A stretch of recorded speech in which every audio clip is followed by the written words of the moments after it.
Bia kamal gwasame bana ngicha ka tungnat bana tin kon tin dong de kon ngesh bana ke gwich ka jan lisan mane bana ngicha ka nur language ke tungnat kon tin kon de kon ngach do dan deran de tong no der ko ne der mal ngai ke ja bana rach ke easy way no de do de ko ne de cause mishira do jako bi dor bi ngach la do ben gwana jen la ja gurno bi ngach bana rach ke ko na gwada me ka tuknat do dan dong de ro le ka ja ka do dan de ngai ke ja gwasa me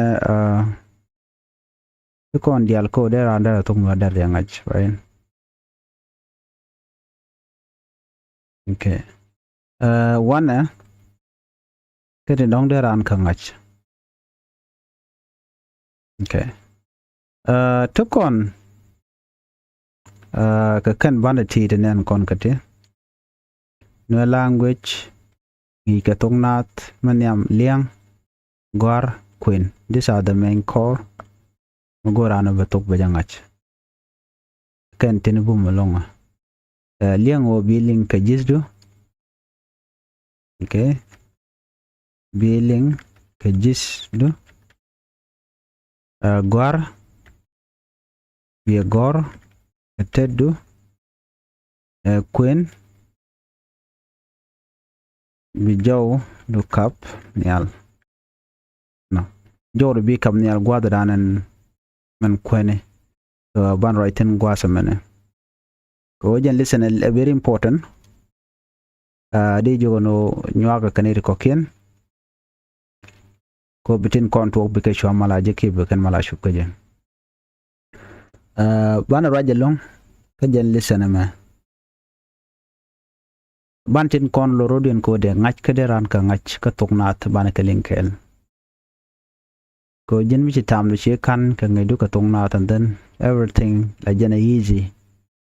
mi tam lu che let's get in kon dong de toknat de ngai ka jala be jamat so chana we gwa de me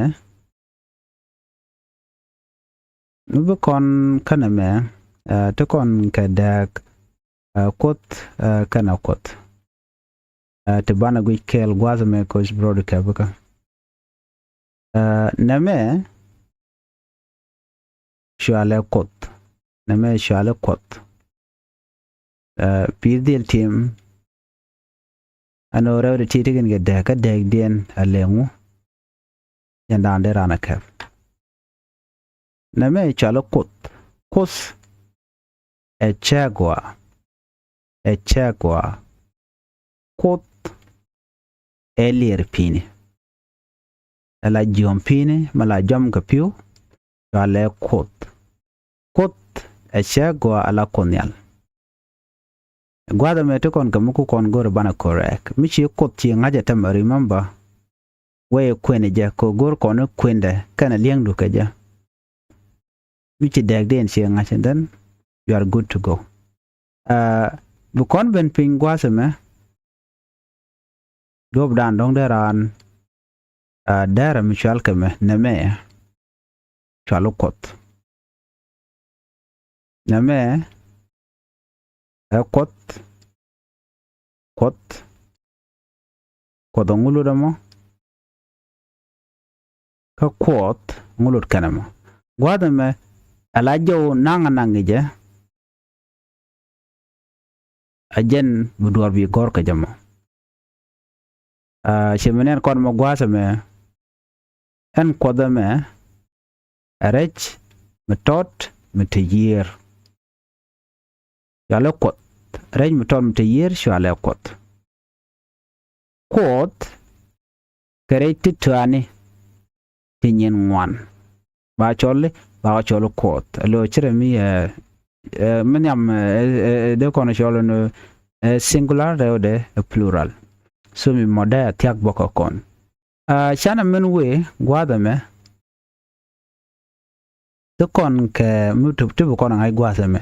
we dana de ro do kula identify to no nge tong na to ala kuje Neme chang neme kot chang kot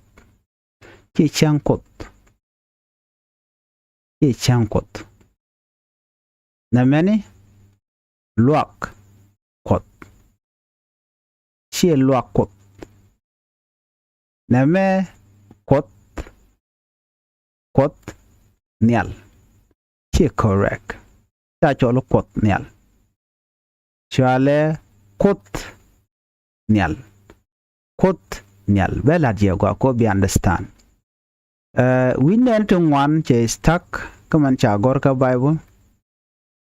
that go dong there an there or there ngaje no kan kot nial kan gor ka correct mo kon ka gwara na me chang kot mi cha gor chang kot there gwa chang kot mini gujba gujede dir guje wana me da la mo gwa mi cha gor chang kot okay na meni do kono cholo no che jen gwara chang kot che jen gwara na me jen gwara metni alana so do kono me ke biel mishit ke biel me toj ko do kono ngaje no jen loda chang kot jen gwara chang kot che jen gwara bana ben pingwa da me kam je gor luak kot mi cha gor na luak kot dara gwa luak kot jen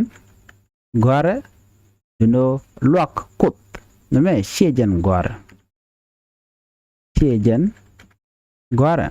so te me be I remember na me amagag dor okay magag dor me magag dor bi ngaje no la moy ka jen bel gay kan chal bel gay ka tungnat ana min bel gaka la mi dong mi sha tok ba na me ba ja laret okay na me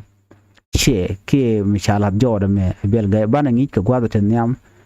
ka kan de chal ka te bel riene ko bran bi ko ngaje no ko tung nore magag dor mi te di la gwar ke di do bran cha kon dial ngi ke ja na me lo ko de me shi correct shi jen gwara lo ko de jala correct wana kamra din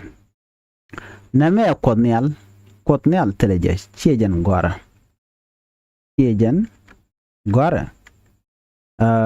kun nial jen gwara so na me jala chuongone mu gori kot nial bi gor ka gwara mone but ka bible ko mi cha gor already cha gor ka gwara me cha gor na kana mene kot nial ano so chi chong right ka queen dan gor ko na je na me kus so tell me cha kus jenong kut the t ka tengwan okay tengwan kut tengwan kut gway akan chika jiwal shaitan nitin kona palka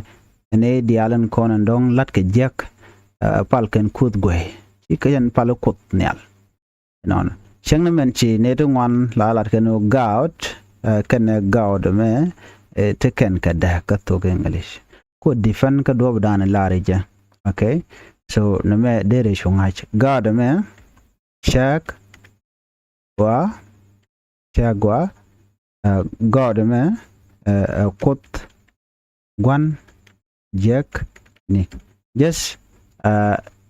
God na me kan me jen God kele bana me be kule la small letter kan ta da nan cha non kaje so dong de guje no a pal kusni gwene ano ka nei tin lat ke jack kan pal ka kut gwene mo so na me there we no bana ko ben come main things here because you can't trying to get out of the way queen ka tok nat mu queen tok nat la gore no broad palpin ka ngai duka door cause antok nuare la queen ka ne je broad palpin bi ngaje no na me de je queen di ke de na de kan te ka ngaje de mi chiran che door che ja ngaje gwa den be dob dan der tok der ngai je be shwa easy a lot of the algor can practice tell me je ka lora bang so if you think that no they tok de ngai lora bang can ni practice can ni lat je de talk ka tung nore you know achina jainten lat ka practice lat ka tungwan ka kwi go dong de tok de shong go do dan gor kon je riunen tungwan la rana pe ko dong chenen be ngane no chengach of course mun ji kwenda ngai gwar teleri but take a tung wanted dong queen now. I've seen a lot of people online ka social media go around la gorga ka quick can de kan dan der under do der gorde kush can tambien kan but kan yok bo la roal ken ki la kan hargin go mandana let kan yem go jin la ni your time ka something mugor jeno birara den bi hulo ga ka je correction je correction go but mi sha gor go ka jan lo da shi bar gu ko sha gor me dan rami shiwa then ya wrong one ka de rami then ya wrong but here we did practice official practice ka do dan de gor ka je gwe jeno wo kon kele long ka tung no ko dong de ran der do der ja gor ka der ja kwen you know ka te ka de kon ka correct bane a chang pronunciation dan kon very different ngoda ba te ka te cha de men ger me dong chet ke ta danen gor kon ga cha de ger a chang gor kon be kala different let me simply write this na mo gwar be bianen chet ke na me mishal ke me not na me not nga je din wo de ja kwen goli na me a na me shale a ni sham nge ja lana gor no beran juk en me karwa de cholo de katiti de ga cholo me charlotte no bi degden bi ngai na me chale nat na me chale nas bi ngai der gwa de me men tinango mertina ni a ne dangro me di a bi jinong bi nong a na me a na me a ajen me to kon ke do dan der do der kuin ge jen michi totoshi ga ngachenden bi gorno kek rieni ti cha gor kek rieni ti cha gor right now cause some people don't need to know ngulo da mo kek rieni ti cha gor kek rieni kan kerietin konen cha gor cha do cha gor bi kula lar ke lode danen de je amen de je kwen keje comme ken ngaje wo de je kwene de la beje bo kon mo ke one example here there and there there je kakaje na mo shwaledi kana me shwaledi na kama je kon gor gwa de me kwana kep tan na mo gor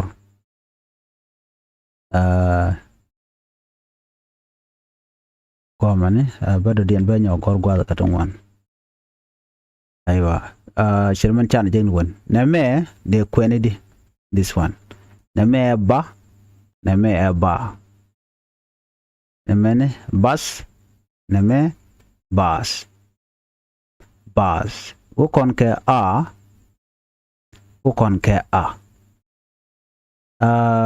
one example mede nyoko makam kon gwasme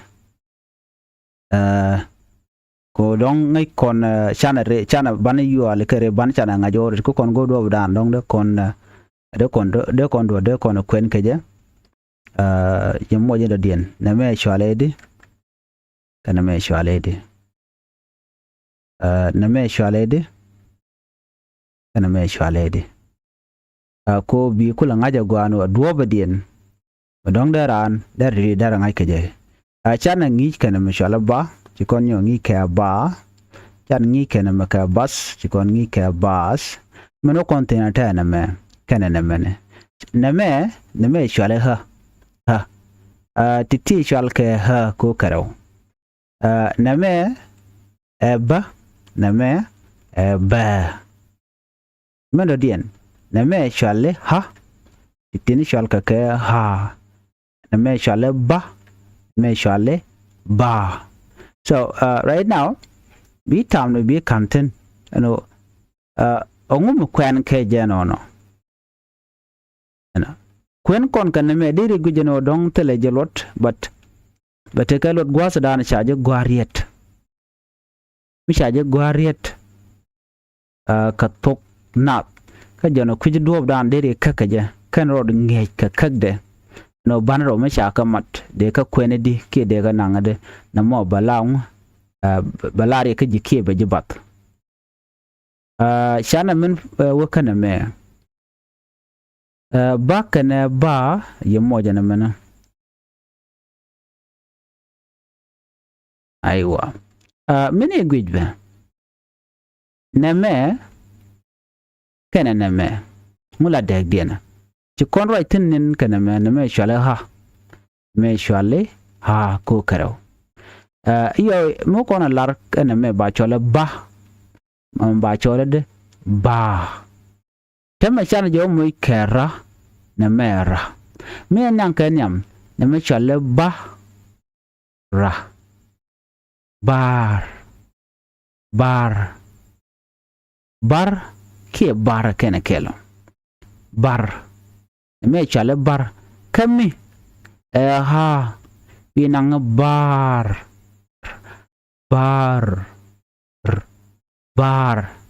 ke bar me ke date drike bar me mi sharan chaje ber so deri ngach ndo badana dong deri nang riede mo ko be kula lok gwasa dana dong gor tungnat so gor kon bana ta ngach kakak ngwani ko kan ngwani jana ngach ko ngwaga makan dora kana kon kak chana mo chaja ngach so you need that and will be practice ka bi kagdien bi ngach do badande ngwande ka kakaja name da la kel buwe kaya mokon pin nyok charo dan moch kaname chale bo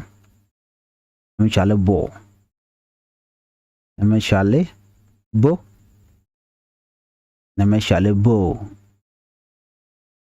ko bi kula ngach name chale bo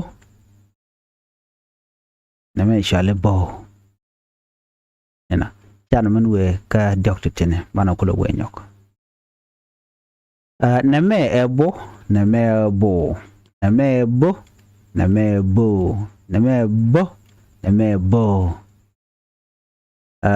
example at Guadaman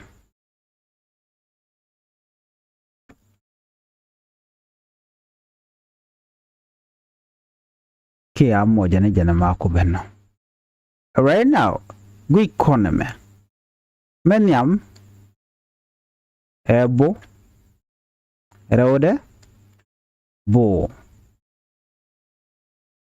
mame ebo name bo namene bo name bo gwaza me kam right kon ga kwire gwaza name de kon nan kan bo ka bok me chaje bok bo sa boss name boss name bok boss men dire goro bi la practice along do badana nan katitine banro deti ban shek jode kana bayol ka kere baka mi shaka ma dare jom tedi dare jino jandana ku kon focused mishi rew shi ngajino de kamadde do dan de ka kwen keje butoko mo kejiba la mitek tiaga long so dere me dere realeka do dan dere ja kwen keje so mishi kwen bititi bika tiaka je long bika la easy ka do dan dong de let keje name ebo namani ebo name ebo name bo name ebo ana bo kon reject kon ka bok to kon ka boss awewe mari ko ken bone brodo jacob bi brodo jaga familiar kake ko bitoko mo bi kula ngacha shana pada me chana jangach bana wewe katin ko ken dong de example de lat gwasame ko de kula taka ngade chet ka bok chet ka do kondora bor no kieto ko kende la gor ne keja neme boot de kon do nyago gorbo boot no you kon book you kon ngai you kon write a book and a boat gwadaman. So you have to do your own practice cause be to bokula takaje wana gwadam to kon ke be be kon ke be to kon ke be titi tanin take confusion ko take chagmala gwar ke read long but taken ke specific read la gwar ka but for the sake of pronunciation and reading ban je yudu yobe yo nyo read kon de gwar ke je so bokule lam tek na me shwale be me shwale be me shwale be me shwale be me shwale be me shwale be no bana ko hin wala na me karwa de ka tugna chere mangai kona na me shwale na me shwale na me na me na me shwale me shwale me shwale na me shwale no mishi degden si ngach daragwa so bana ke kwen ke ritin kono gwar ke okay chana na magor na me shwale bel chana jamin ganam chana kel min gor ko bokole te kelot gwasa me beke be chana min lelgo ke duob dan de kon meteke de kon gwar ke je pet mo pet na me kel okay kel gwasa me ke back ne ha chana ngulel chana de kon lele ka kene ta no ta ka ta shirme kan toton sorti de raro do moch akamdara ngach na me bel na me kel let me just do this okay bel then to kon ke pet to kon ke kel gwasa me to kon ke ka to kon ke ta titi biro yu kabakatin ga dob dan de ngai kaja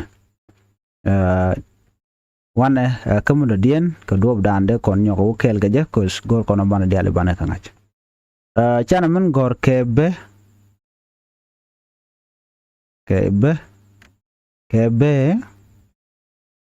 to kon kebe to kon kebe don't da la gen pronunciation to de kono kantana kebe na me what remember na me shale katungnat na me shale na me shale tiken gadak you need to take your time ko bidwal bi ngach ko mish rush ke chepet it will be very hard for you to remember later so you need to take your time be practice math manamo bi ngajana man yam gwasa me mrai kon go kwide me na me shale be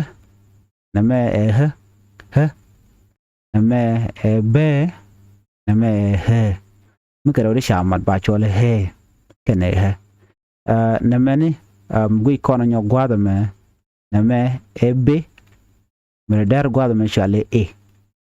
na me be na me ni shale man yam gwada me mi charo chamat ba chole to kuje mona me be na me be gwada me ne to kon ke ba la dia shede kene la a cha wi tom chale ba mi chale ba ba kon nyot riet gwar ke kuide en re bakana me ki bayol kana me wala na la ka confuse all the time shana min we ba ka gwar tin man yam ana gorno ber na mo ber na me chana do gor lake lake da larich chet ke lake kel mungon ba chole lake da na da la jenamo be chet ke ber amrdien de kon man beer la ra de kon matin do me de kon de gwana me beer kene ber wana gwada me me ping gwada bana gertin bu kon gorngu red kel karwade mishale shet jen bana gor lana mene okay kwana je kwenel gwada ma it focus ka that one okay neme shwaledi shwale ber neme de kwendi shwale lek neme de kwendi shwale ber neme de kwendi shwale ber no mo kon pin ka ta dan dong de rander do de ndere ngai keje bu kon riede me shwal ke shet bu kon ngai shet de mene so ajen ta dan de rander to ko model ngai keje ka tung nuari men nyam dini jana long bala practice ko mishi practice jangat indiala content good no deri ngach no ke queen biget yak but mishi practice mishi lat and then chitelam bogwa maybe talk so they encourage a lot of practice get it in a lot ngeja tita da seem like telekalot but ka kwi kwena no da jilwak ko mi jaram gor kwena la talk ka shi gor na me da la mo gwa ka kwido wana kate kokien ti kokien ti bana otina bo gore tin kokien tin kondong da randa da do da ja ngai ka je set ke dong mi che do gor lariet ki do brida dere kweni di na mo go jeno beja nyotia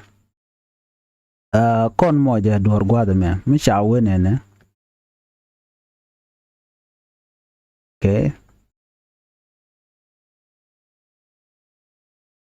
okay rawdi ti go jeno biarun moch no manyam okay manyam gwada me ne me shale shi use me shale de use hi okay ingai kon diale gwada me ne me dom kuje shale na ko be kon ko go kwende ajen na ka jen na gwada me ne Meridian to what to remember here to conquer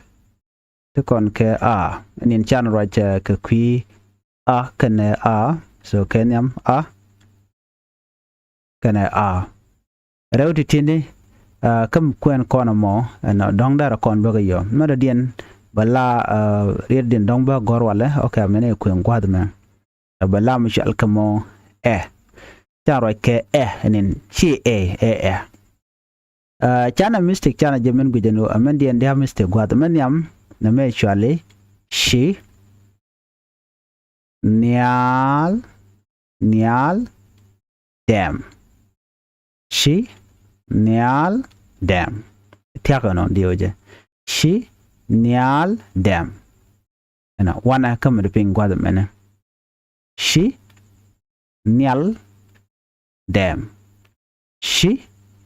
nyal dam shinyal dam kene shinyal dam tiken kadak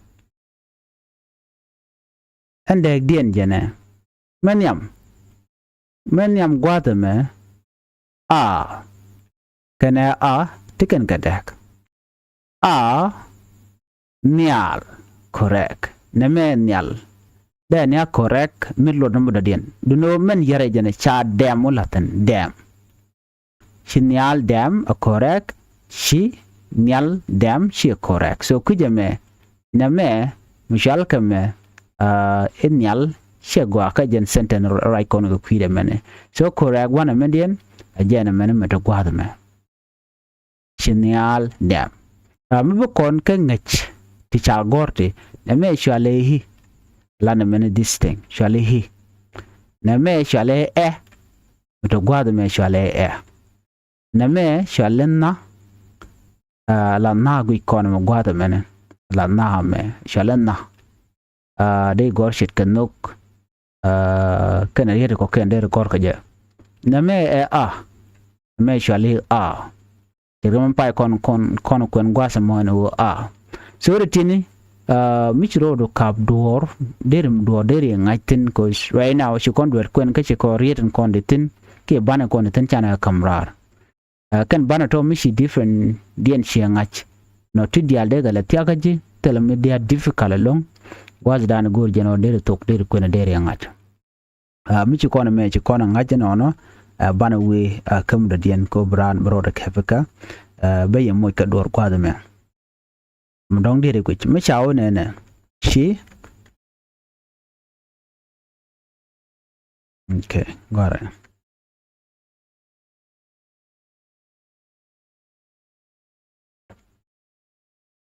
okay nambo deri go deri ngach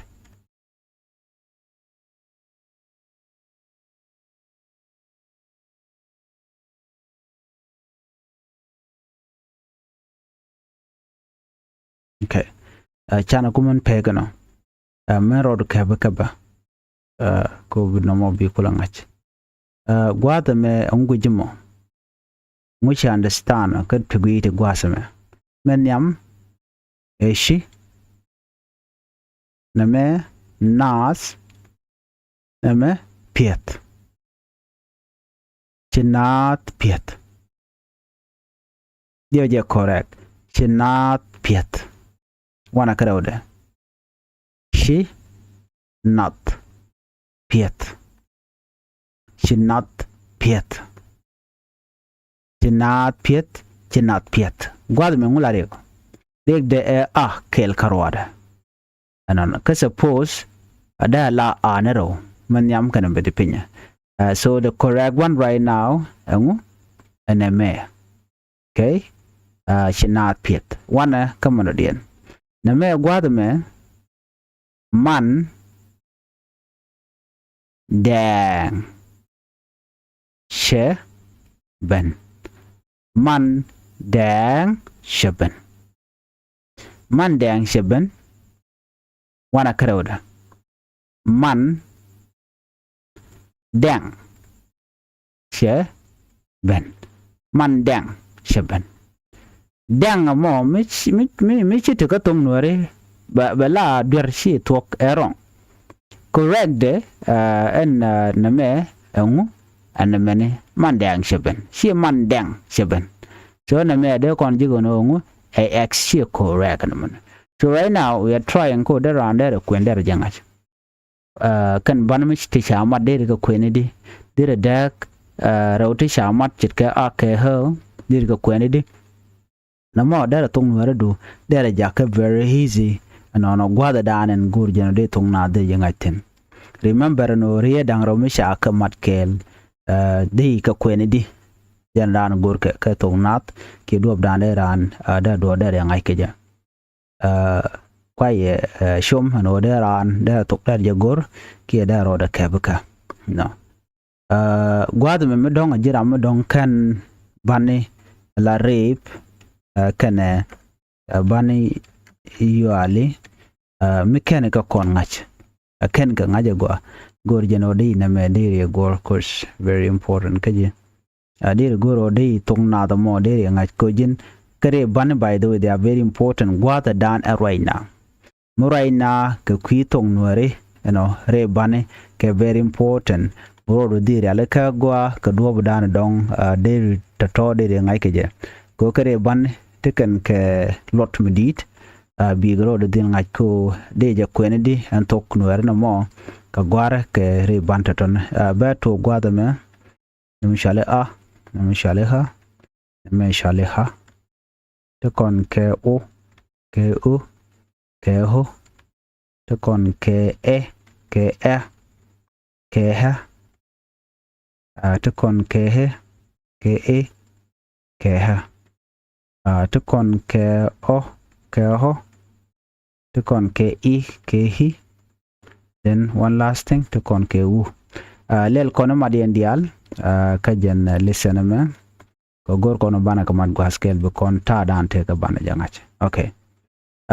na me ni chiang mu gor jeno bi to bi ngajala to these are very important extended vowel ka extended vowel ka kare bana kana bana yuale are banagan ban yala ga de chan men ga de je mishi my previous lesson mishi gor dong de ro de kabaka long bane gwa de me to kon ke ngwane dong goro de randa ka ngach you know do da andar ka ngai ke je na me a na me ha na me ha na me u na me u na me ho na me ha ha o ho i hi u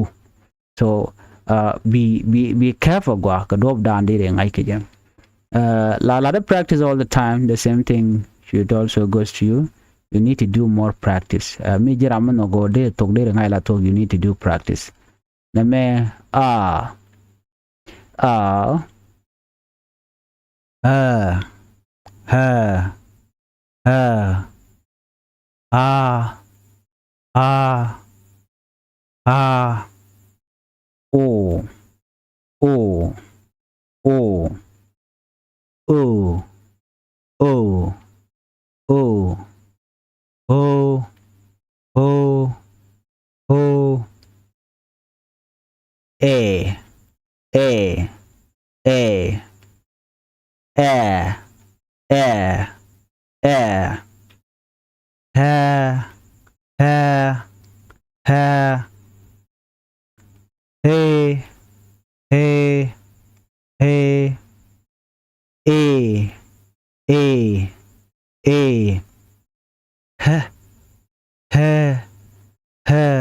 Jorabo whipping. Oh,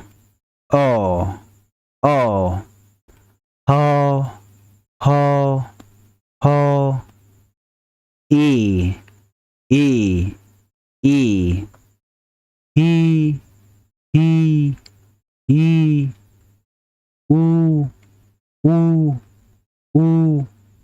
okay, right now